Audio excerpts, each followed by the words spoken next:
Sarith's fingers moved through the hydroponic nutrient solution with practiced efficiency, testing pH levels at 15-second intervals. The rhythm had become automatic years ago. Dip, wait, record, adjust, move to the next station.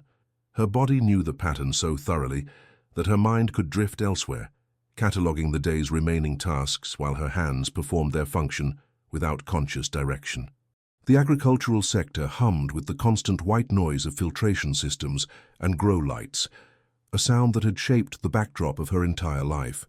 She had been assigned here at 17, after her genetic assessment confirmed her respiratory adaptations, made her suitable for extended shifts in the sector's particularly degraded air quality. Other Kelverites rotated out after 4 hours. Sarith worked 8, sometimes 10, her lungs processing the metallic tang without the headaches that plagued her colleagues. She finished the nutrient check on row 12 and moved to row 13, her movements economical, her breathing steady. Efficiency was survival. Wasted motion was wasted oxygen was wasted resources. The principles had been taught before she could walk, reinforced through every childhood lesson, embedded in every social structure she had ever known. Her scheduled meal break arrived precisely at the 4-hour mark. Sarith cleaned her hands with the sanitizing mist, noted her completion metrics on the shared terminal, and made her way through the connecting corridor to the communal hall. The walk took exactly 7 minutes. She had made it 3,247 times, give or take a few maintenance closures. The hall's curved ceiling reflected the emergency lighting in patterns that never quite reached brightness. Kelverites sat in their designated nutrition groups, consuming their allotted portions in near silence. Conversation occurred, but it followed predictable channels. Shift reports, efficiency improvements, protocol scheduling updates. Sarith collected her tray from the distribution window and moved to her assigned table.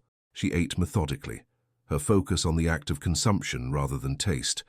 The food was nutritionally optimized, texture adjusted to minimize chewing time while maintaining digestive compatibility. It served its purpose. Wanting it to be anything more would have been as pointless as wanting the dome's air to smell, like the archived recordings of earth forests that sometimes played in the education sector. Across the hall she caught sight of Torin, her second protocol pairing from 4 years ago. He nodded in acknowledgement. She returned the gesture. They had produced no offspring from their scheduled encounters, a statistical disappointment noted in both their genetic files, but not uncommon enough to warrant concern. The biological council had paired him with someone else now. Sarith had seen them together at last month's community assembly, standing with the appropriate spacing, their body language indicating successful adaptation to the pairing. She felt nothing looking at them. Not relief, not regret, not curiosity. The emptiness itself had become so familiar that she barely registered it anymore. Her break concluded. She returned her tray, sanitized her hands again, and walked back to the agricultural sector. Row 14 needed its nutrient check. Then row 15. Then the evening shift would begin, with its own sequence of tasks, its own rhythm of measured efficiency. The day proceeded exactly as expected, which meant it proceeded exactly as every other day. Sarith finished her shift at the designated time, submitted her metrics, and made her way to her living unit through corridors that smelled of recycled air and the faint chemical residue of cleaning protocols. She showered in the allotted 3 minutes, changed into sleep attire, and sat on her sleeping platform with her personal terminal. The Biological Council had sent a notification. Her next scheduled protocol pairing was confirmed for 28 days hence. The genetic compatibility assessment showed favorable markers. Preparation materials would be delivered to her unit within the week. Sarith read the notification twice, filed it in the appropriate folder, and set the terminal aside. Her body felt heavy in the way it always did after long shifts, a tiredness that had nothing to do with physical exertion and everything to do with the accumulated weight of repetition. She lay back on the platform, staring at the smooth curve of her unit's ceiling, and tried to remember the last time she had made a choice that mattered. Sleep came eventually, as it always did.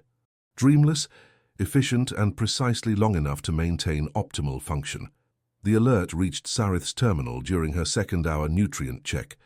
All sector leads were required to report to the primary medical bay for assignment briefing. The message included no explanation, which was unusual but not unprecedented. She finished logging her current measurements, notified her shift supervisor, and made her way through the connecting tunnels. The medical bay occupied the central dome's lower level, its walls lined with monitoring equipment that tracked the vital signs of anyone currently undergoing treatment or assessment. Sci-HFY had been here for her annual health evaluations, for her protocol preparation sessions, for the post-pairing medical reviews. The space was familiar in the way all functional spaces on Kelvar 9 were familiar, designed for efficiency, stripped of anything that did not serve immediate purpose. 6 other sector leads had already gathered in the briefing room. Sci-HFY took her position in the designated waiting area, her hands clasped behind her back, her breathing steady despite the elevated carbon dioxide levels that always plagued the medical sector's air supply. Dr. Velis entered precisely on schedule, her expression carrying the same neutral efficiency she brought to all council functions. She activated the central display without preamble. "Retrieval team located a crash site in Sector 12 of the Outer Wastes," she said. "Single occupant, non-Kelvarite, showing vital signs upon extraction. Preliminary scans indicate human origin." The word hung in the air like a foreign object. Humans were known to the Coalition, documented in the species registry, but they were rare in the outer sectors. Sci-HFY had never seen one. The archived educational materials described them as structurally similar to Kelvarites, but with significant metabolic and behavioral variations. They required higher oxygen concentrations, maintained elevated core temperatures, and exhibited what the reports called unpredictable social adaptations. "The subject is currently unconscious but stable," Dr. Velis continued. "Given the projected communication barriers and behavioral uncertainties, the Council has approved a liaison assignment protocol. Each of you has been selected based on your sector expertise and your psychological stability ratings. One of you will be assigned as primary liaison once the subject regains consciousness." Sci-HFY felt her pulse quicken slightly, an autonomic response she immediately suppressed. Questions were not encouraged during council briefings, unless explicitly invited, but Dr. Velis had paused, scanning the assembled group. "The subject will require observation, documentation, and integration support if viability is confirmed," Dr. Velis said. "The liaison will be responsible for facilitating understanding of our protocols, for monitoring behavioral adaptation, and for reporting any significant deviations to the Council. Time commitment will be substantial. Current assignments will be redistributed to maintain sector efficiency." The display shifted, showing preliminary medical data, heart rate, respiratory function, neural activity, all within parameters that suggested the human would survive. Sci-HFY studied the numbers with the same analytical detachment she brought to nutrient assessments, noting the variations from Kelvarite baselines, calculating the implications for resource allocation and environmental compatibility. "Her assignments will be determined by the subject's interaction patterns upon waking," Dr. Velis concluded. "You are each scheduled for initial contact sessions over the next 3 cycles. Prepare accordingly." The briefing concluded. Sci-HFY returned to her sector, but her mind remained partially in the medical bay, turning over the variables of an equation she had never encountered before. A human, here, on Kelvar 9. She completed her shift with the same efficiency as always, but that night, lying on her sleeping platform, she found herself thinking about oxygen requirements and core temperature variations, and what it might mean to maintain stability ratings in the presence of something fundamentally unpredictable. Her terminal chimed, first contact session scheduled for the following morning, 0800 hours. Sci-HFY closed her eyes and measured her breathing, counting each inhale and exhale until sleep finally came. The human was already awake when Sci-HFY entered the observation room. He sat upright on the medical platform, his back straight, his hands resting on his thighs. The posture looked deliberate, controlled, as though he had forced his body into stillness through conscious effort, rather than natural habit. Dr. Velis stood near the monitoring equipment, making notations on her terminal. She glanced up as Sci-HFY approached. "Vital signs remain stable," she said quietly. "Neural scans show elevated activity in the prefrontal cortex, consistent with stress response, but not panic. He has not attempted to leave the platform or interfere with medical equipment. Responsive to verbal communication, but answers are minimal." Sci-HFY nodded, her attention shifting fully to the human. He was watching her now, his eyes moving in quick assessments that took in her face, her posture, her hands. The intensity of his gaze made her skin feel hyper-aware of itself, as though his attention carried physical weight. "This is Sarith," Dr. Velis said, addressing the human. "She is one of our sector leads. She will be conducting an initial interaction assessment." The human's gaze remained on Sarith. Up close, she could see the differences the educational materials had described. Slightly higher muscle density, skin tone variations, facial structure that deviated from Kelvarite symmetry. But the materials had not mentioned the way he breathed, deeper and faster than necessary for the current oxygen levels, or the way his fingers flexed slightly against his thighs, as though his body could not commit fully to stillness. "My name is Marcus," he said. His voice was lower than she had expected, the consonants shaped differently, requiring her to focus more carefully on the sounds to extract meaning. "You are in the primary medical bay of Kelvar 9 Central Dome," Sarith said, keeping her tone neutral, informational. "You were retrieved from a crash site in the outer wastes. Do you remember the incident?" Marcus's jaw tightened almost imperceptibly. "I remember the descent failing. The pod stabilizers were compromised. Do you have destination coordinates you were attempting to reach?"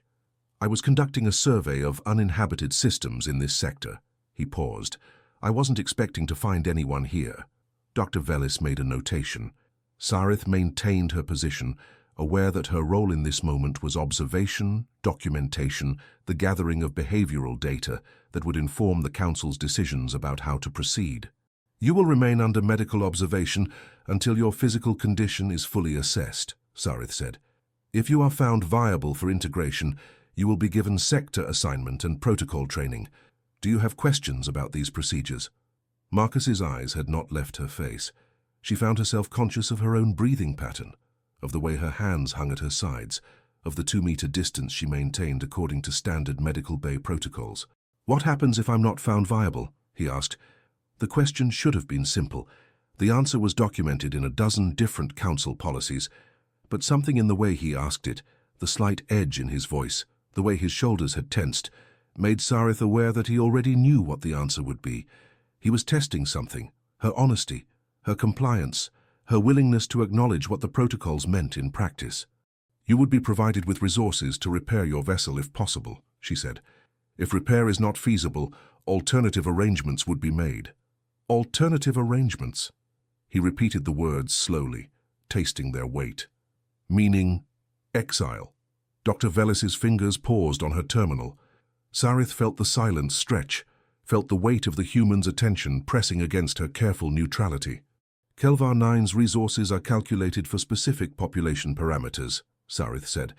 "Integration requires demonstrated capacity to contribute to survival optimization." Marcus nodded slowly, but his expression had shifted into something she could not quite categorize. Not fear, not anger, something closer to recognition. "Understood," he said. The session continued for another 20 minutes. Sarith asked the questions Dr. Velis had prepared, documented Marcus's responses, observed his behavioral patterns. He answered everything, but offered nothing beyond what was asked. His compliance felt deliberate, a choice rather than submission. When the session concluded, Sarith returned to her sector, but her hands felt slightly unsteady as she performed her first nutrient check of the day. She told herself it was simply the disruption to her routine, the added cognitive load of processing unfamiliar behavioral patterns. But that night, lying in her unit, she found herself thinking about the way Marcus had looked at her, as though he could see something beneath the efficiency of her responses, as though he had recognized in her careful adherence to protocol the same controlled stillness she had observed in his posture, as though he understood what it cost to maintain it. The Council's decision came after 3 cycles of observation sessions. Marcus was declared viable for provisional integration, pending successful completion of protocol training and sector assignment. Sarith was assigned as his primary liaison. Dr. Velis delivered the news with her characteristic efficiency. "Your psychological stability ratings and sector expertise make you the optimal choice. Time commitment will be substantial during the initial integration period. Your agricultural sector duties have been redistributed. You will report directly to the Integration Council for the duration of this assignment. Sarith accepted the assignment without comment, but something shifted in her chest as she walked toward the medical bay for Marcus's first official integration session. Not anxiety, not anticipation. Something closer to awareness, as though a part of her mind that had been dormant for years was suddenly activating, processing variables she had not been trained to calculate. Marcus was waiting in the designated integration room, a smaller space adjacent to the medical bay. He stood when she entered, a gesture that served no functional purpose but that somehow changed the quality of the air between them. "They told me you'd be teaching me how to survive here," he said. "I will be facilitating your understanding of Kelvar 9's protocols and social structures," Sarith corrected. "Survival depends on your capacity to adapt to our resource allocation systems and behavioral requirements." Something that might have been amusement flickered across his face. Right, protocols. She had prepared a comprehensive orientation session, beginning with atmospheric composition and moving through dome architecture, sector functions, and basic social hierarchies. Marcus listened without interrupting, but she could feel his attention moving beyond her words, tracking the way she held her shoulders, the pace of her speech, the careful distance she maintained. When she explained the continuation protocol, his posture shifted. The controlled stillness he had maintained throughout the session fractured slightly, his fingers pressing harder against his thighs. "Arranged pairings," he said. "Not a question." "Optimized pairings based on genetic compatibility assessments," Sarith clarified. "Participation is mandatory for all viable members of the population.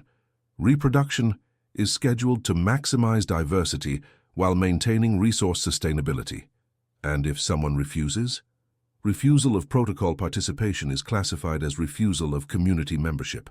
Marcus was quiet for a long moment. When he spoke again, his voice had dropped lower, carrying an edge that made her pulse quicken despite her training. "Has anyone ever refused?"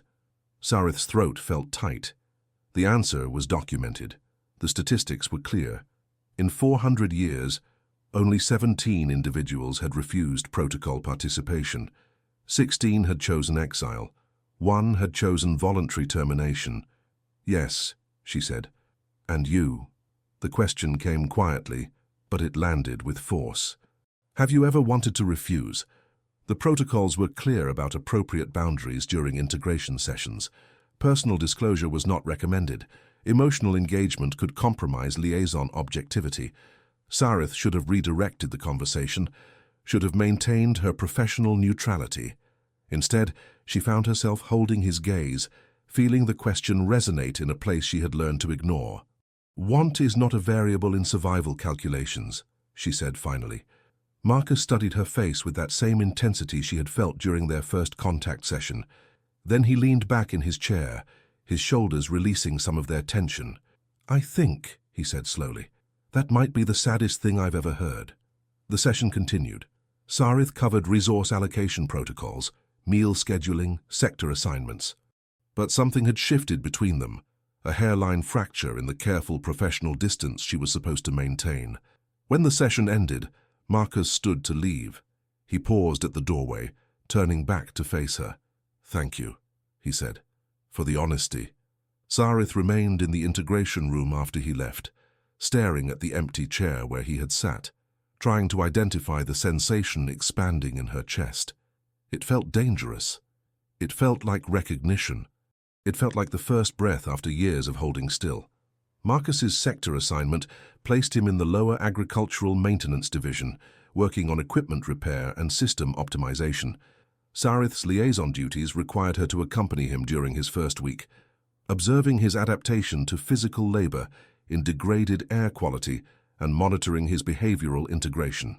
She had expected the work to challenge him. The lower sectors operated at oxygen levels 15% below dome standard, and the equipment was old, prone to failure, requiring constant manual intervention. Most new assignments struggled through their first shifts, their bodies unable to compensate for the environmental stress. Marcus moved through the space as though the air quality was irrelevant. His hands worked with a fluidity that seemed inefficient by Kelvarite standards, too much adjustment, too much exploration of how parts fit together, but his repairs held, more than held, The water reclamation system he fixed in his second shift had been malfunctioning for 2 years. 3 different maintenance teams had attempted repairs. All had failed to achieve more than temporary stabilization. Marcus had stood in front of the system for 20 minutes, his hands moving over the components, his eyes tracking flow patterns that had no visual indicators. Then he had made adjustments that violated standard procedure, realigning pressure differentials in ways that should not have worked according to the documented specifications. The system ran smoothly for the first time in 2 years. Sarith documented the incident, noting the procedural violations alongside the measurable success. When she asked him to explain his methodology, he had simply said, "I could feel how the parts wanted to move." The statement was concerning. Kelverites did not assign intention to inanimate objects. Function was measured, predicted, optimized through calculation. Intuition was not a recognized variable in system maintenance, but the repairs held. And when the sector supervisor assigned Marcus to the nutrient distribution system the following day, he diagnosed a calibration issue that had been creating subtle inefficiencies for months, adjustments so minor that standard diagnostic protocols had not detected them. Sarith found herself watching his hands more than she watched his face. The way his fingers would hover over a component before making contact, as though he could sense heat variations or vibration patterns through the air itself. The way he would pause in the middle of a task, his head tilted slightly, listening to mechanical rhythms that should not have been distinguishable from the sector's constant background noise. On the 4th day, he caught her staring. They were in the lower pump station, the air thick with moisture and metallic particulates. Marcus had been working on a pressure valve for the past hour. Sarith had been standing 3 meters away, her terminal open, her attention supposedly on documentation. "You do that a lot," he said, without looking up from the valve. "Do what?"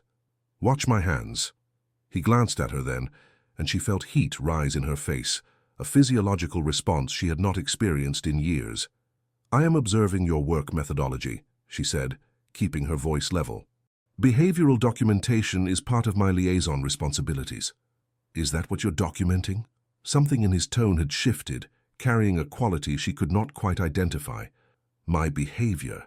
He straightened from his work, wiping his hands on a cleaning cloth, and closed the distance between them to just under 2 meters. Still within professional parameters, but barely. "You stand very still when you're watching me," he said. "Your breathing changes. Your pupils dilate slightly.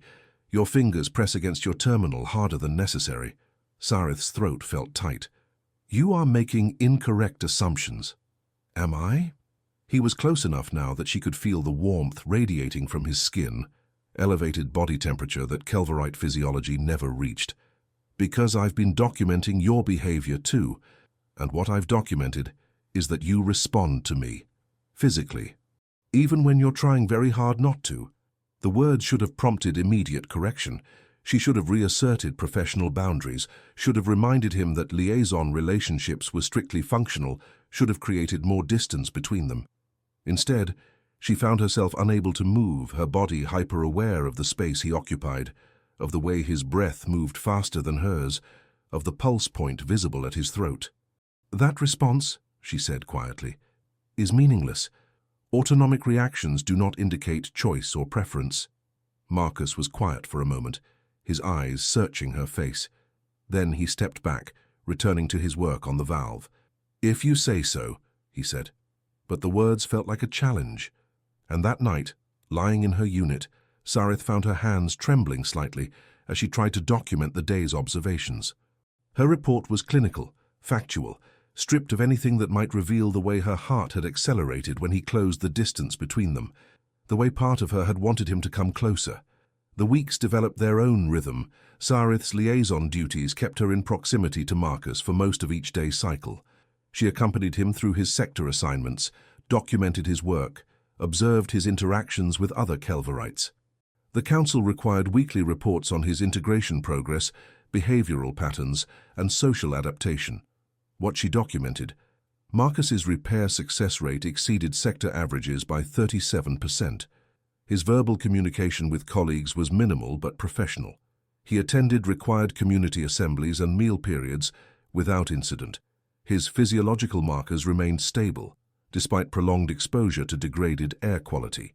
What she did not document: the way he had started bringing extra nutrient portions from his meal allotment to share during their afternoon work sessions. The way he would position himself between her and particularly hazardous equipment, a protective instinct that served no logical purpose, but that made her chest feel strange. The way his hands would sometimes brush against hers when they worked in close quarters, contact that lasted a fraction of a second longer than accident would explain. They fell into patterns. Marcus would ask questions about Kelverite social structures, and Sarith would answer with the same clinical precision she brought to all her explanations.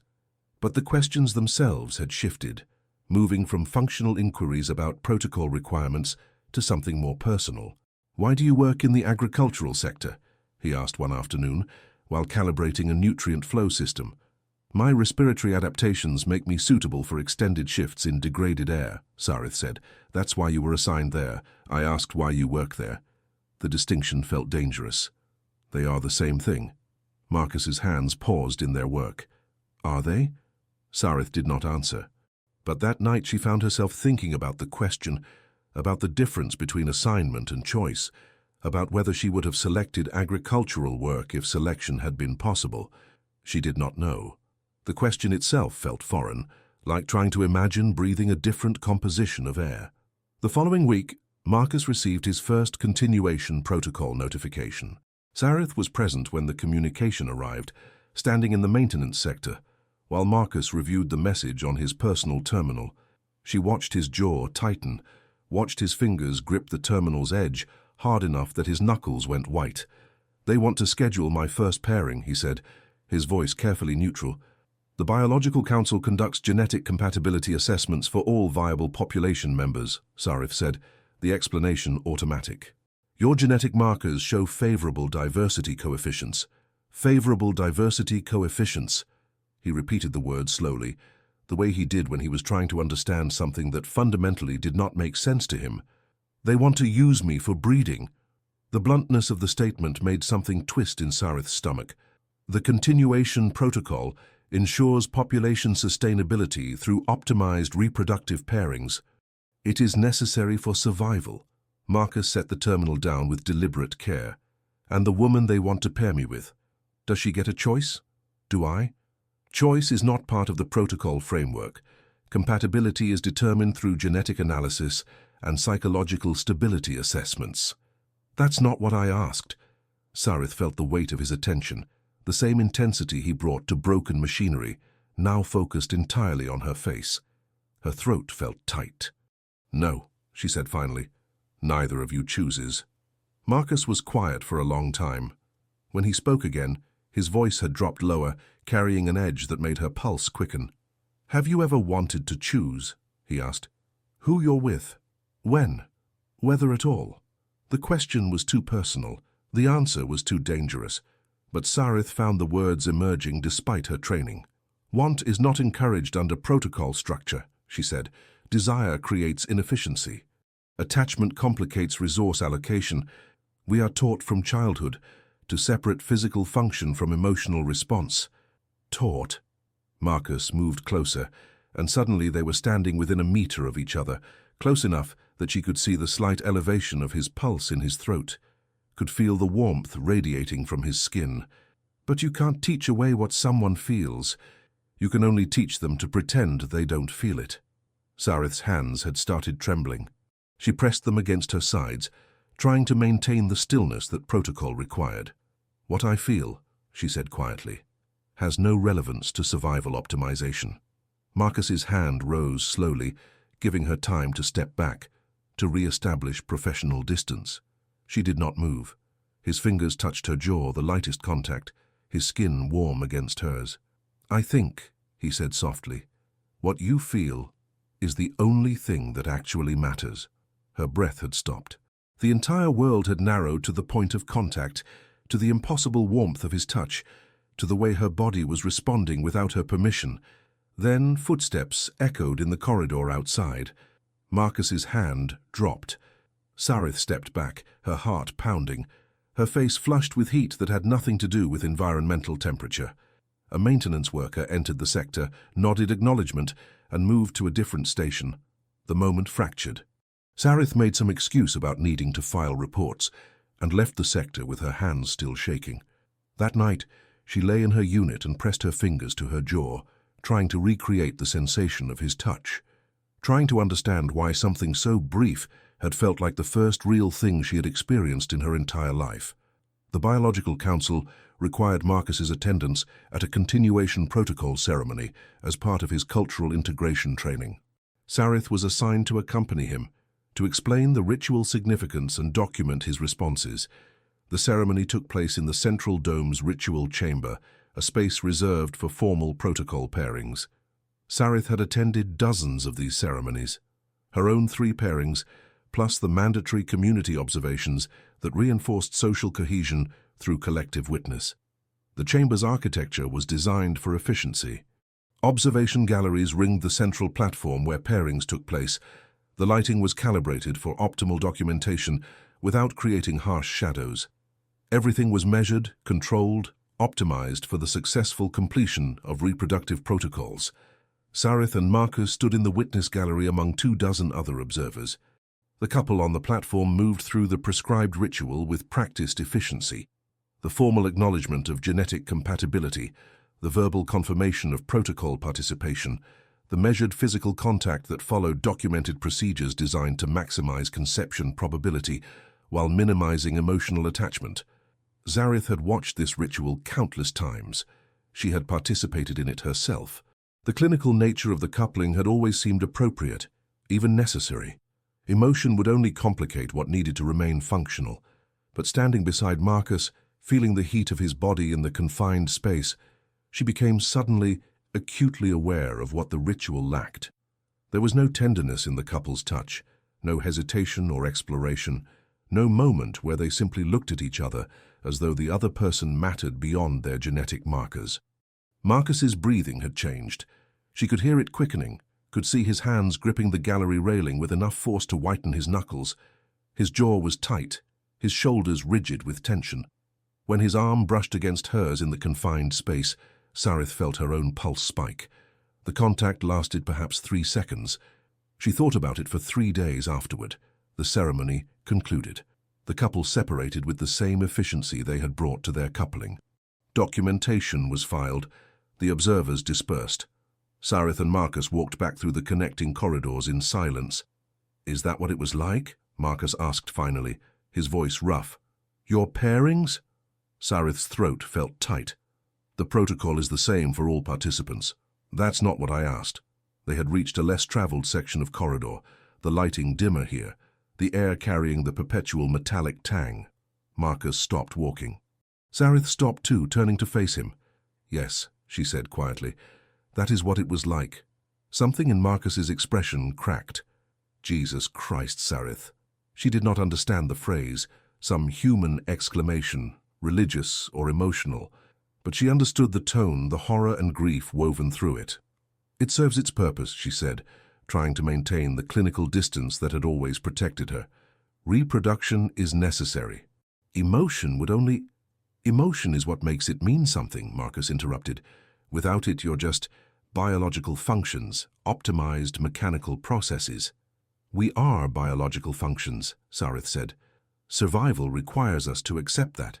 Marcus moved closer, and suddenly they were standing within half a meter of each other, close enough that she could see the slight dilation of his pupils, could feel his breath on her face. "Is that really what you believe?" he asked. "Or is that just what you've been taught to believe because it's easier than admitting what you actually want?" Sarith's hands were trembling again. "What I want is irrelevant." "Say it anyway." The command was gentle but absolute. And standing there, with Marcus's warmth radiating through the space between them, Sarith felt something inside her shift and crack, like ice that had been frozen for too long finally beginning to thaw. "I want," she whispered, and the words felt like confession, "to know what it feels like when it means something." Marcus's hand rose slowly to her face, his palm cupping her cheek with a tenderness that made her chest ache. His thumb brushed across her cheekbone, and the contact sent sensation cascading through her nervous system, not the clinical touch of medical examinations or protocol pairings, but something that felt like he was trying to memorize the shape of her face. "It feels like this," he said softly. "It feels like I can't stop thinking about you. Like every time you walk into a room, everything else becomes background noise. Like touching you matters more than breathing." Sarith's breath had stopped completely. Her training screamed at her to step back, to re-establish professional distance, to remind him that liaison relationships were strictly functional, but her body would not move. Her hands had come up to rest against his chest, feeling the rapid percussion of his heartbeat beneath her palms. "This is not permitted," she managed. "I know. The council would—" "I know. We could both—" Marcus's forehead dropped to rest against hers, and the contact sent shockwaves through her entire system. She could feel his breath on her lips, warm and unsteady, could feel the tremor in his hands as they framed her face. "I know," he whispered. "And I still can't stop wanting you." For one suspended moment, Sarith let herself feel it, the warmth of his skin, the solid reality of his body against hers, the way his hands held her face like she was something precious rather than a collection of optimized genetic markers. Then footsteps echoed in a nearby corridor, and reality crashed back. Sarith pulled away, her heart pounding, her face flushed with heat and something that felt dangerously close to terror. "I need to file my observation report," she said, her voice unsteady. Marcus nodded slowly, his hands dropping to his sides, but his eyes held hers with an intensity that made it clear this conversation was not finished. "Sarith," he said, as she turned to leave, "for what it's worth, I think you deserve to have what you want." She did not answer, could not answer. Because if she admitted that she wanted him, wanted the way he looked at her, wanted his hands on her skin, wanted to know what it felt like when touching someone meant more than reproductive optimization, she would have to admit that everything she had built her life around was a cage, and she was not ready for that truth. Not yet. The Biological Council's proposal arrived 3 weeks later. Marcus's genetic compatibility assessments had been completed. His markers showed unprecedented diversity potential. 17% of the viable Kelverite population could benefit from pairing with him. The Council was offering him formal inclusion in the continuation protocol, with resource allocation increases and status elevation that would make him one of the Dome's most valued genetic contributors. Sarith was present when Dr. Velis delivered the proposal. She stood in her official liaison capacity, her terminal active, documenting Marcus's responses according to protocol requirements. She kept her face neutral, her breathing steady, her hands still at her sides. Inside, something was screaming. Marcus listened to the terms without interruption. The Council would schedule his pairings across a 5-year optimization cycle. Genetic material would be collected and stored. Offspring would be monitored for trait expression. His participation would be mandatory once accepted, with protocol refusal resulting in immediate exile status. Dr. Velis explained it all with her characteristic efficiency, reproductive necessity, population sustainability, genetic diversity coefficients, everything framed in the language of survival optimization, as though Marcus were a resource to be allocated rather than a person being asked to surrender his body to systematic use. Sarith watched his face as he listened. His expression remained neutral until Dr. Velis reached the section about scheduling and monitoring. Then something shifted in his jaw, a tightness that she had learned to recognize as barely contained anger. When the proposal concluded, Marcus thanked Dr. Velis for the information and requested time to consider his options. The response was measured, polite, perfect by protocol standards. But Sarith could see the tension in his shoulders, could hear the slight edge in his voice that suggested he was using every ounce of self-control to maintain his composure. Dr. Velis granted him 3 cycles to make his decision and dismissed them both. Sarith followed Marcus out of the medical bay, her terminal clutched against her chest, her pulse racing. They walked in silence through the connecting corridors until they reached the observation deck of the tertiary dome, a space rarely used because the view it offered was of toxic wasteland and dead sky. Marcus stopped in front of the clouded panels, one hand pressed against the surface as though he could feel the radiation beyond it. Sarith stood several meters back, giving him space, giving herself space, trying to process the pressure building in her chest. "You knew this was coming," Marcus said finally, not turning to face her. "The council, the proposal, all of it." It was not a question, but Sarith answered anyway. Yes. And you didn't tell me. It was not my information to share. The Council controls protocol communications. Marcus's hand curled into a fist against the panel. Do you know what they're asking me to do? Not asking, demanding. They want me to let them schedule when I fuck, who I fuck, how many times. They want to monitor my genetic output like I'm livestock. The bluntness made Sarith flinch, but she forced herself to respond with the same clinical precision that had always served as armor. The continuation protocol is necessary for population survival. Your genetic diversity markers are exceptionally valuable. The Council's proposal is logical from a resource optimization perspective. Logical. Marcus turned to face her now, and the expression on his face made her chest ache. Is that what you tell yourself? That it's logical? That reducing human beings to their reproductive capacity is just necessary optimization? Yes, Sarith said, but the word felt like gravel in her throat. Then why are your hands shaking? Sarith looked down. Her hands were trembling, her knuckles white where she gripped her terminal. She had not even realized. Marcus crossed the distance between them in 3 strides. He stopped just outside her personal space, close enough that she could feel his warmth, could see the rapid rise and fall of his chest. Tell me the truth, he said, his voice dropping lower. Not the protocol answer.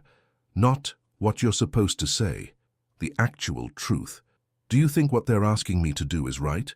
Sarith's throat felt like it was closing. Right and wrong are not variables in survival optimization. Sarith, her name on his lips sounded like a prayer and an accusation.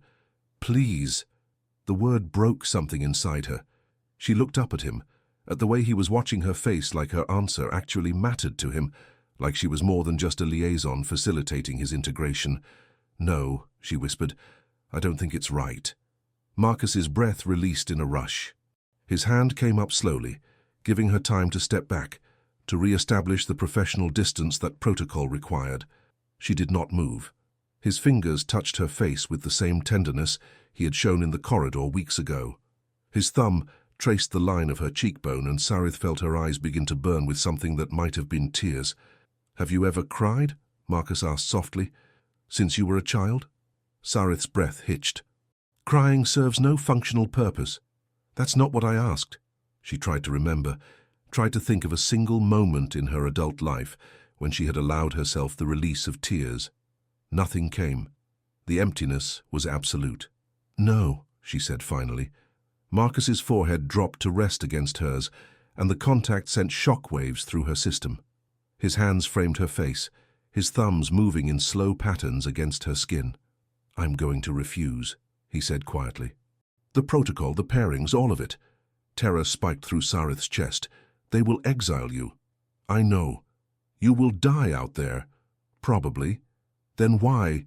Because I'd rather die free than live as a resource. His hands tightened slightly against her face. And because there's something here worth refusing for. Sarith's hands came up to grip his wrists, not pushing him away, but holding on like he was the only solid thing in a world that had suddenly stopped making sense. You cannot refuse for me, she said, her voice breaking. I am not worth exile. I am not worth death. Yes, you are.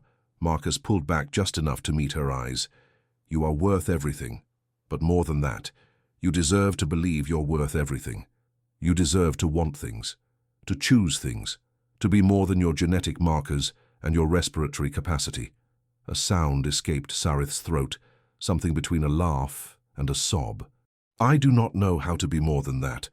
Then learn. Marcus's hands slid from her face to her shoulders, his touch grounding her even as the world tilted. Learn with me. We could leave, both of us. Find a way to survive outside the domes. Find a way to live instead of just existing. The proposal was impossible, insane. 2 people could not survive in the toxic wastes. The atmospheric radiation would kill them in days. There were no resources, no shelter, no possibility of long-term viability. But standing there with Marcus's hands on her shoulders and his warmth soaking into her skin, Sarith found herself imagining it anyway. Imagining what it would feel like to make a choice that mattered, to want something enough to risk everything for it, to be free. I cannot, she whispered, and the words felt like she was tearing out part of her own chest. Marcus's hands dropped. His expression shuttered, but not before she saw the flash of pain cross his face. "Okay," he said quietly. "Okay." He turned and walked toward the exit, his shoulders rigid with tension. Sarith stood frozen, watching him leave, feeling something inside her crack wide open. "Marcus," she called, and her voice came out broken, desperate. He stopped, but did not turn. "I want to," she said, and the admission felt like stepping off a cliff. "I want to choose you. I want to want you. I want everything you are offering me, but I do not know how to be that brave." Marcus turned slowly. The expression on his face made Sarith's chest ache. Not anger, not disappointment, but something that looked like understanding mixed with profound sorrow. "Then I'll wait," he said, "until you figure out how." He left her there, standing in the observation deck with her hands shaking and her carefully constructed world crumbling around her. Sarith slid down to sit on the deck floor, her back against the wall, and for the first time in her adult life she let herself cry. The tears came in racking sobs that tore through her chest, releasing years of suppressed want and denied choice and accumulated grief for a life lived entirely according to someone else's calculations. She cried until her throat was raw and her eyes burned and her body felt wrung out and empty. And when the tears finally subsided, Sarith sat in the silence of the observation deck and acknowledged the truth she had been avoiding for months. She was in love with Marcus. Completely, irrevocably, catastrophically in love with a human who had crashed into her world and made her want impossible things, and she had no idea what to do about it. Sarith's report to the Integration Council was clinical and precise. Marcus had received the continuation protocol proposal. He had requested the standard 3 cycles to consider his response. His emotional state remained stable. His work performance continued to exceed sector averages. Integration appeared to be progressing within acceptable parameters. She did not mention the conversation in the observation deck. She did not mention the way he had touched her face. She did not mention that she had cried for the first time in 20 years. The council accepted her report without question. Over the following days, Sarith found herself moving through her routines with the same efficiency as always, but something had fundamentally shifted. Every protocol procedure she observed now felt like violence. Every efficiency optimization felt like erasure. Every resource calculation felt like it was measuring the wrong things entirely.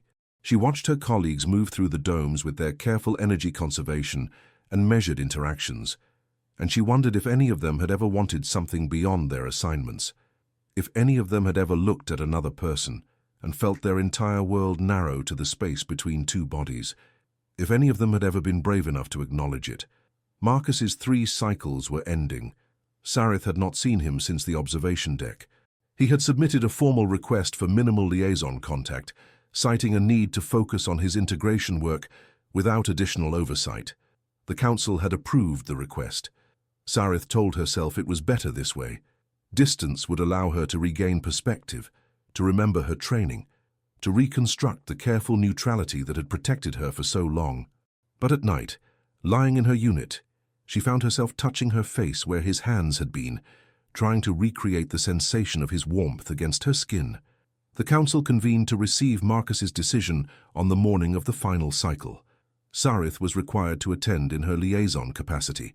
She stood in the back of the council chamber, her hands clasped behind her back, her breathing carefully controlled. Marcus entered precisely on time. He looked tired, Sarith thought. His shoulders carried tension that had not been there before, but his eyes were clear and his voice was steady when he addressed the council. "I appreciate the time you have given me to consider the continuation protocol proposal," he said, "and I've reached my decision." Dr. Velis waited, her terminal ready to document his response. "I decline," Marcus said simply. The silence that followed felt enormous. Dr. Velis's expression did not change, but her fingers paused on her terminal. "You understand the consequences of protocol refusal?" she asked. "I do. You will be reclassified from integration status to exile status. You will have 48 hours to prepare for departure. No resources beyond basic survival equipment will be provided. Re-entry to the domes will not be permitted under any circumstances." "I understand." Dr. Velis made a notation on her terminal. "Then this hearing is concluded. Your exile period begins immediately."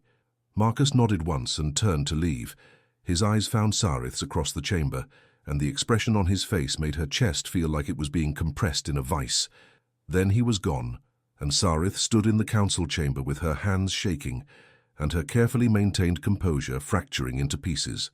That night, she lay in her unit and tried to imagine what 48 hours meant. Tried to picture Marcus preparing to leave, tried to picture him walking out beyond the dome's protective barrier, tried to picture a world where he simply did not exist in her daily awareness. The images would not form. Her mind rejected them with visceral force. She thought about everything he had said to her, about choosing, about wanting, about deserving to be more than her genetic markers and respiratory capacity. She thought about the protocol pairing scheduled in her file for the following month, about the clinical efficiency of it, about separating her body from her thoughts, while someone touched her without tenderness or recognition. She thought about Marcus's hands on her face, the way he had looked at her like she mattered, the way he had offered her something she had not even known she was allowed to want. And somewhere in the silence of her unit, Sarith made a decision that felt like stepping off the edge of everything she had ever known. Sarith found Marcus in the lower storage sector, gathering the basic survival equipment that exile protocols permitted: a respirator, water purification tablets, emergency shelter materials, enough provisions for 3 days, which was statistically more than anyone had ever survived beyond the domes. He looked up when she entered, and something in his expression cracked open before he could stop it. Relief, grief, something that looked like hope struggling against better judgment. "You shouldn't be here," he said quietly. "Your liaison assignment was terminated when I refused the protocol." Sarith crossed the space between them, her hands trembling, her heart pounding so hard she could hear it in her ears. "I know," she said. Marcus set down the equipment he had been sorting. "Sarith, I want to come with you." The words hung in the air between them. Marcus's breath stopped completely. His eyes searched her face like he was trying to determine if she was serious or if he had simply imagined her saying it. "You'll die," he said finally. "We'll both die. The radiation levels outside are lethal. Even if we survive the initial exposure, we have no long-term resources, no shelter that can withstand the atmospheric degradation. 3 days, maybe 4. That's all we'd have." "I know." "Then why?" "Because I would rather have 3 days of choosing you than 40 more years of being chosen for." Sarith's voice cracked, but she forced herself to continue. "Because you were right. I have spent my entire life being optimized and allocated and assigned, and I cannot do it anymore. I cannot pretend that any of it matters more than this." Marcus's hands came up to frame her face, his touch gentle despite the tremor in his fingers. "You don't have to do this. You have a life here, a function, a place." "I have existence," Sarith corrected. "I have survival. But I do not have a life, not one that feels like mine." "Sarith, please." She covered his hands with her own, holding them against her face. "Please do not ask me to be sensible. Do not ask me to calculate probabilities or optimize outcomes. For once in my life, I want to choose something that makes no sense except that I want it." Marcus's forehead dropped to rest against hers, and Sarith felt him shuddering with the effort of maintaining control. "Are you sure?" he whispered. "Because once we leave, there's no coming back, ever." Sarith thought about the protocol pairing in her file, about the observation galleries and clinical couplings, about years of careful efficiency and measured breathing, and once suppressed into silence. "I am sure," she said. Marcus pulled back just enough to meet her eyes. "Then we leave tonight, before the council can interfere, before you have time to reconsider." They spent the next hours in careful preparation. Sarith accessed her personal resource allocation, collecting everything that might extend their survival by even hours. She deleted her council reports, erased her liaison documentation, removed every trace of Marcus's integration assessment that might be used to track them. It was not much, but it was something. As the dome's night cycle approached, they made their way separately to the maintenance access point in the tertiary dome's lower level.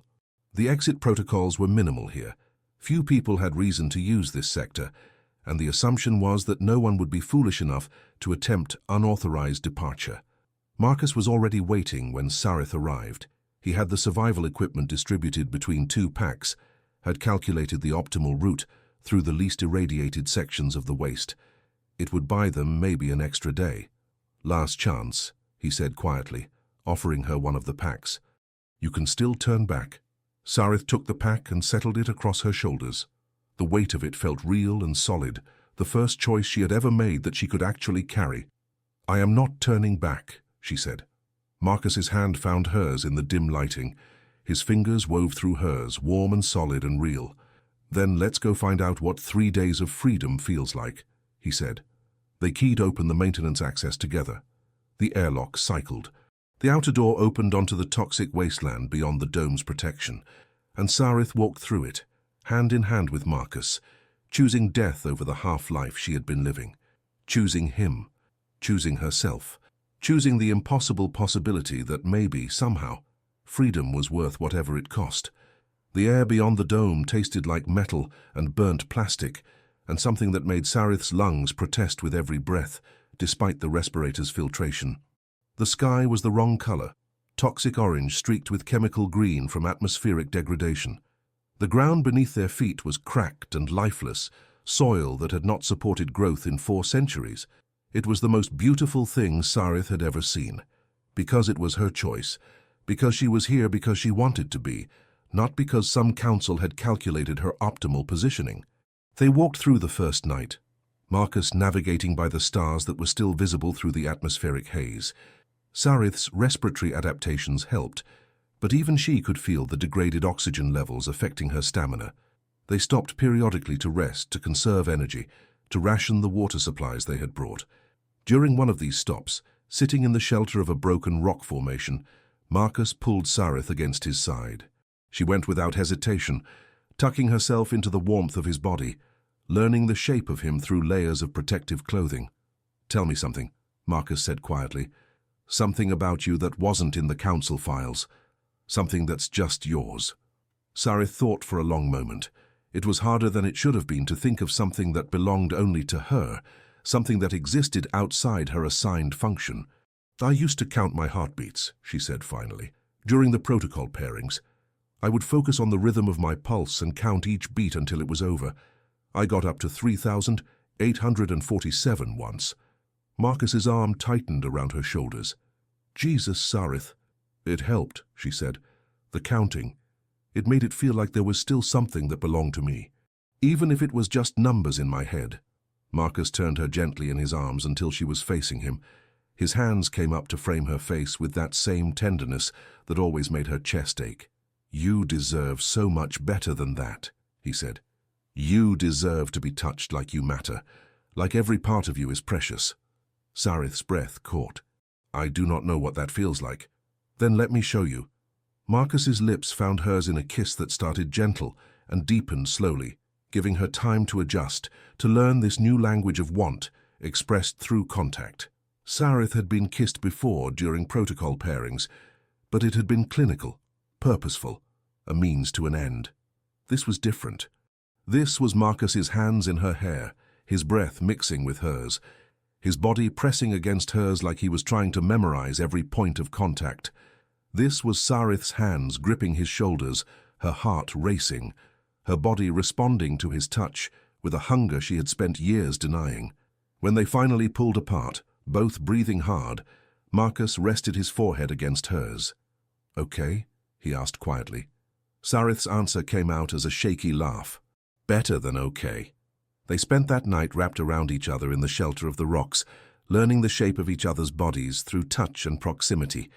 Nothing clinical, nothing optimized, just 2 people choosing to be close because closeness felt like the only thing that mattered.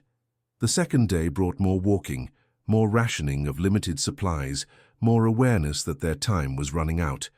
But it also brought moments of almost unbearable sweetness.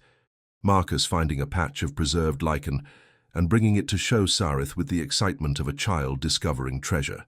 Sarith teaching Marcus the proper breathing rhythm for walking in degraded oxygen.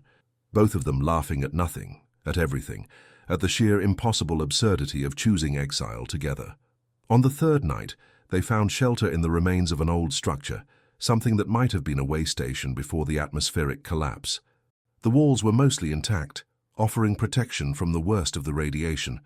They lay together on the floor, Marcus's jacket spread beneath them, their bodies pressed close for warmth and contact, and the simple need to touch.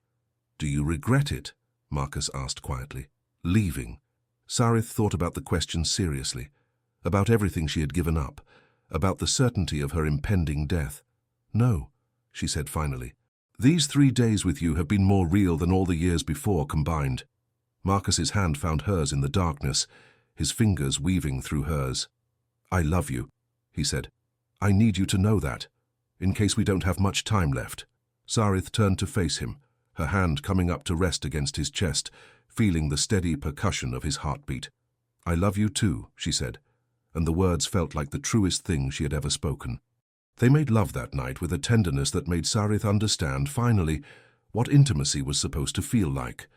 Not clinical coupling, not optimized reproduction, but two people choosing each other, celebrating each other, expressing with their bodies what words could not fully capture. Afterward, lying wrapped in Marcus's arms, Sarith felt something that might have been peace, or maybe just the acceptance of chosen consequences. They had one more day together, maybe 2, and then the radiation would win, or the lack of resources would win, or simple environmental exposure would win, but they would face it together, and that made all the difference. The signal came on their 4th day outside, when they should have been entering the final stages of radiation sickness. Marcus's portable terminal chimed with an incoming transmission, something that should have been impossible given the distance from the domes. The message was brief: coordinates. A timestamp, a single word: sanctuary. Marcus stared at the screen, his expression caught between hope and disbelief. "It could be a trap," Sarith said, "the Council trying to retrieve us. Or it could be real." Marcus pulled up the coordinate map, tracking the location. "It's 3 days north, through some of the worst radiation zones." "We will be dead in 3 days anyway," Sarith pointed out. "If we stay here." They looked at each other. Marcus's hand found hers. "Together?" he asked. "Together," Sarith confirmed. They walked north, following coordinates that might lead to salvation or simply to a different form of death. The journey pushed them to their limits. Sarith's respiratory adaptations helped, but even she struggled with the degraded air quality. Marcus's human physiology should have failed entirely, but his stubborn refusal to give up seemed to override biological limitations. On the 6th day, when they were both stumbling more than walking, half delirious from exposure and exhaustion, they crested a rise and saw it: a dome, smaller than Kelvar 9's structures, but clearly functional, and around it a perimeter of equipment that Sarith recognized as atmospheric processors, working to create a breathable zone around the structure. "Impossible," she whispered, but it was real, and as they approached, a door opened in the dome's side. A figure emerged, human or Kelvarite. Sarith could not tell at this distance. The figure waved them forward. Marcus and Sarith stumbled the last distance together, supporting each other's weight, barely able to process what they were seeing. The figure resolved into a Kelvarite woman, older than most, her face carrying lines that suggested a life lived with more expression than protocol usually allowed. "Inside," she said simply, "before you collapse." They made it through the airlock before their legs finally gave out. The woman caught Sarith, another figure caught Marcus, and they were both guided into a space that looked nothing like the sterile functionality of Kelvar 9's domes. This space had colors, art on the walls, furniture arranged for comfort rather than efficiency, and people, maybe 24 of them, Kelvarites and humans both, watching their arrival with expressions ranging from curiosity to welcome. "Where?" Sarith started, but her voice gave out. "Sanctuary," the woman said, confirming the message Marcus had received. "Or as we call it, the resistance. For those of us who chose exile rather than protocol compliance. For those of us who believed survival should mean living, not just existing." Sarith's mind struggled to process the information. "How long has this been here?" 40 years, this location, but the resistance itself has existed in various forms since the first protocol refusals. The woman helped Sarith to a seat, pressing water into her hands. "We've been tracking Kelvar 9's broadcasts, watching for anyone who might choose to leave. When we saw your records deleted, we took a chance on sending coordinates." Marcus was receiving similar care from another member of the group. His eyes found Sarith's across the space, and the expression on his face suggested he was as overwhelmed as she was. "The Council," Sarith said. They told us exile meant death. They told you what they needed you to believe, the woman said, to keep everyone compliant. But exile doesn't have to mean death, not if you have somewhere to go. Someone to show you that another way is possible.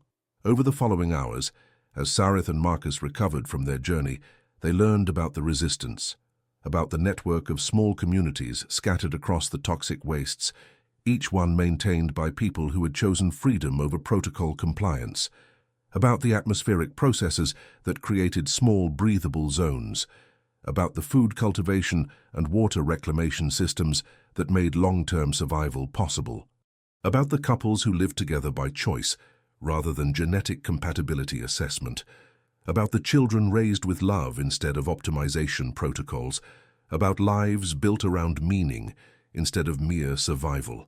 It was everything Sarith had not known she could want, everything she had thought was impossible. That night, lying beside Marcus in the sleeping quarters they had been assigned, Sarith let herself imagine a future. Not 3 days of freedom before death, but years, maybe decades. A life built around choosing each day to be together. "We made it," Marcus whispered, his arm wrapped around her waist, pulling her back against his chest. "We made it," Sarith agreed. And for the first time in her life, she let herself believe in tomorrow. Learning to live in sanctuary was harder than Sarith had anticipated. Not physically, the atmospheric processes maintained oxygen levels comfortable for both human and Kelverite physiology. Not logistically, the community's resource management was efficient without being dehumanizing. The difficulty was internal, learning to make choices without calculating survival probabilities, learning to want things without immediately suppressing the wanting, learning to believe that her presence mattered beyond her genetic markers or respiratory adaptations. Marcus helped. His patience seemed infinite as Sarith navigated her new reality. When she caught herself defaulting to protocol efficiency in meal scheduling, he would gently redirect her attention to taste, to preference, to the simple pleasure of sharing food with someone she loved. When she struggled with the concept of unscheduled intimacy, he showed her that touch could be spontaneous, playful, exploratory rather than purposeful. 3 months into their time at Sanctuary, the community held a celebration, not for any optimized purpose, but simply because someone had successfully cultivated a flowering plant from preserved seeds. The flowers were small, delicate, offering no practical benefit to survival. They were beautiful. Sarith stood in front of them, tears running down her face, unable to articulate why something so impractical moved her so deeply. Marcus had wrapped his arms around her from behind, his chin resting on her shoulder. "It's okay to cry because something is beautiful," he had murmured. "Not everything needs to serve a function."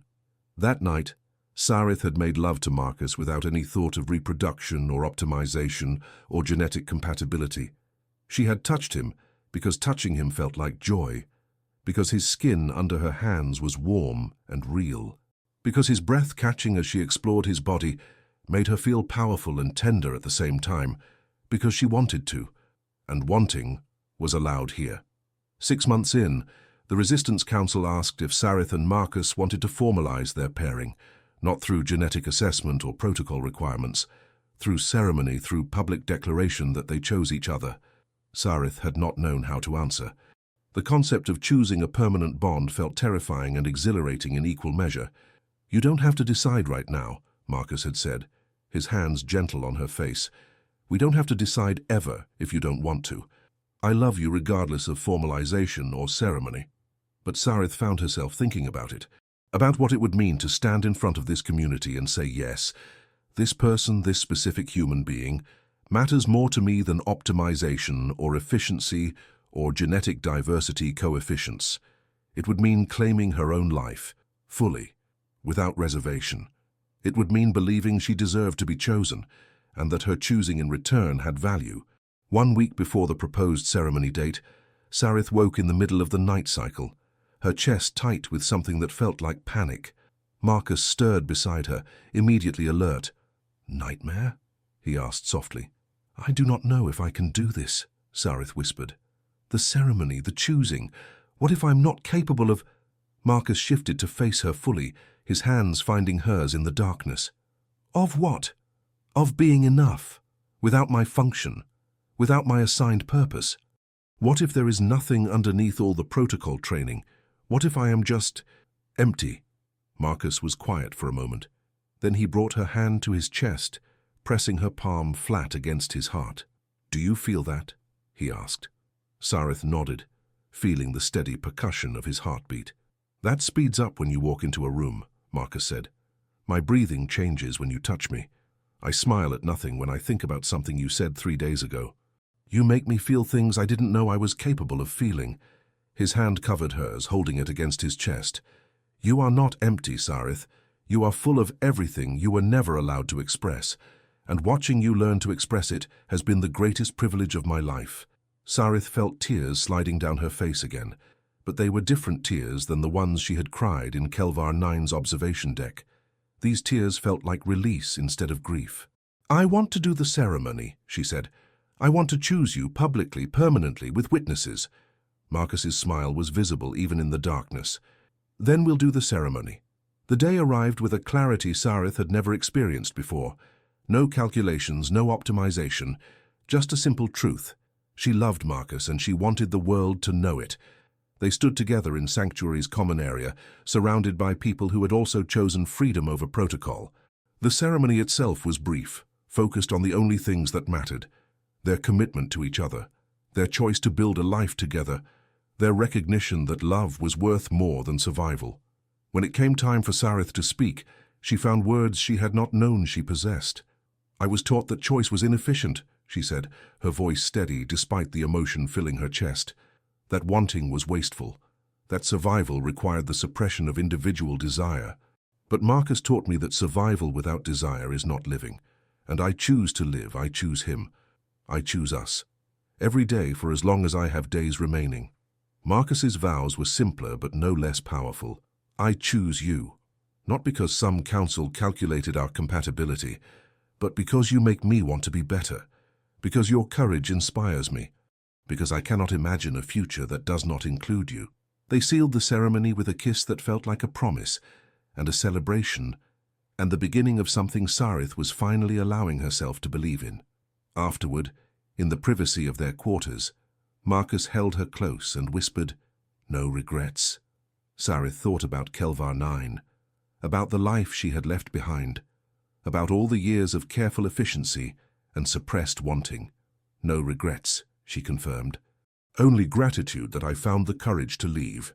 "We found the courage together," Marcus corrected, and Sarith knew he was right.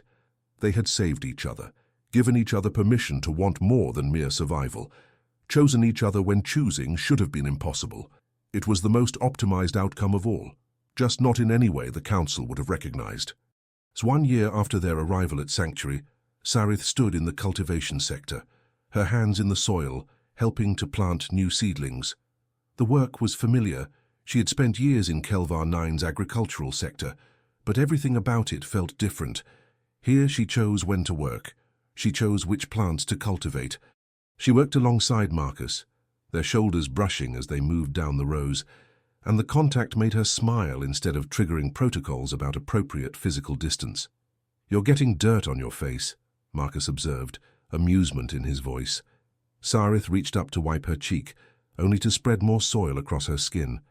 Marcus laughed and leaned over to clean her face properly with his sleeve, his touch gentle and familiar. "There," he said, pressing a quick kiss to her forehead. "Perfect." Sarith felt warmth spread through her chest, not the elevated core temperature that had initially marked Marcus as different from Kelvarites, but something internal, something that had to do with feeling known and chosen and loved without condition. "I never thanked you," she said quietly. Marcus looked at her, confused. "For what?" "For defying the impossible." Sarith set down her planting tools and turned to face him fully. "For crash landing on Kelvar 9, for refusing the protocol, for asking me if I chose, for showing me that another way was possible." Marcus's hands came up to frame her face, his thumbs brushing across her cheekbones. "You did that yourself, Sarith.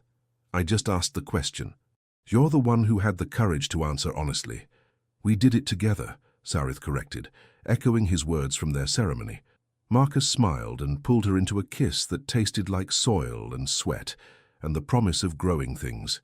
When they pulled apart, he rested his forehead against hers. "Ready to go home?" he asked. Home. The word had new meaning now. Not a sterile living unit assigned by genetic markers, but the quarters she and Marcus had personalized with art and colors and all the inefficient, beautiful things that made a space feel like theirs. "Ready," Sarith said. They cleaned their tools and made their way through Sanctuary's corridors hand in hand. Other community members nodded greetings as they passed. Sarith had learned most of their names now, had learned their stories of choosing freedom, had contributed to the collective work of maintaining their small rebellion against protocol optimization.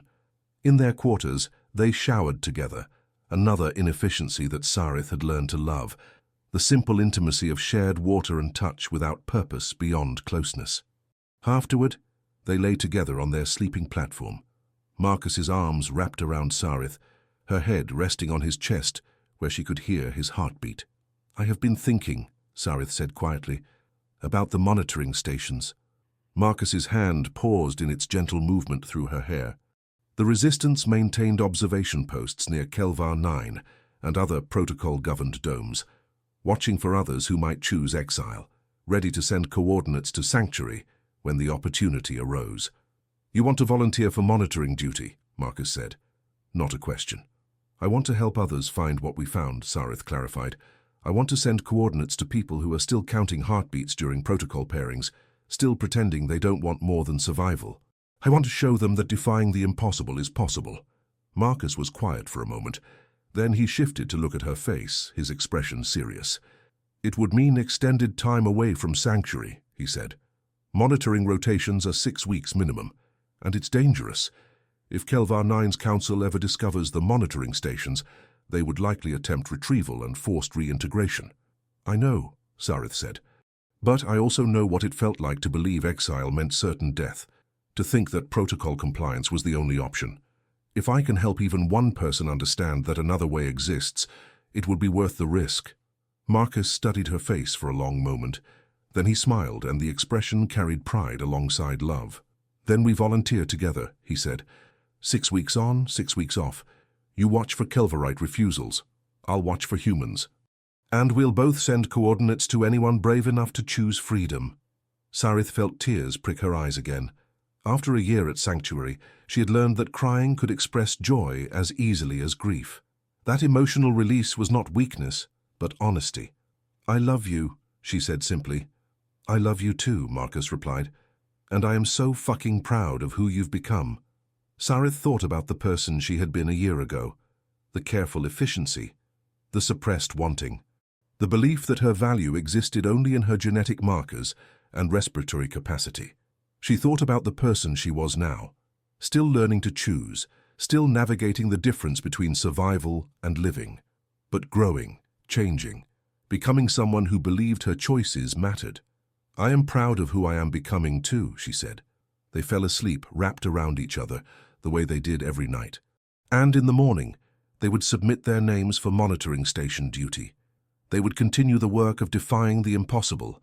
They would help others find their way home.